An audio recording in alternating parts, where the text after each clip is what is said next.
后来乡亲啊，继续来看屏东地检署早起一透早到国民党花莲县党部搜索，上届主要就是民进党原住民的立委吴丽华的罢免有死亡人数。早起国民党嘛伫花莲举办着反罢免的活动。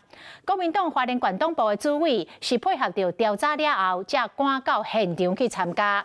国民党的党主席朱立伦讲，这民进党是发动检调的力量，要来消灭在野党。屏东地检署是回应讲，一切拢是按照事先规划的时程来进行。所以今天是协助询问什么案件吗？没事。调查警官为国民党花莲县党部主委罗新平登去党部。所以有没有政策操作？你觉得？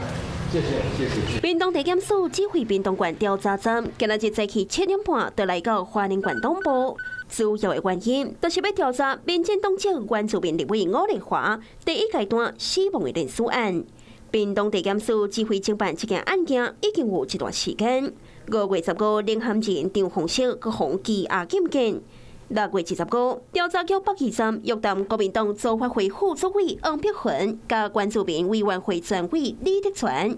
因为花莲县也有山地原住民的选区，敢若有选民也出现伫自己名单顶，所以屏东地检署今日早起到花莲县党部搜索。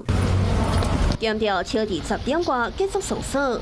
屏东地检署主任检察官蔡必达带头，将党部一个省委总干事带动的党部罗新平是直接离开。选择今天跟今天这个反罢免有很大的关系啊？没有关系，跟今天的罢免完全没有关系，没有关系。好，是联署的问题。强调跟活动无关系。罗新平讲的活动，就是由鲍坤基带头的反罢免活动。罗新平随后也来到活动现场。在今天早上，再次发动全国性的这个搜索，包括南投、包括花莲、北中南东，没有一个地方放过，用不断的司法手段来恫吓在野党。屏东地检署回应讲，这一切拢有遵照程序。反罢免的行动甲检调搜索党部时间拄枪，也加做这场罢免战意外插曲。Hello， 我是张新文。想要抢先掌握最及时的新闻资讯吗？赶快订阅、按赞、开启小铃铛，锁定华视新闻 YouTube 频道。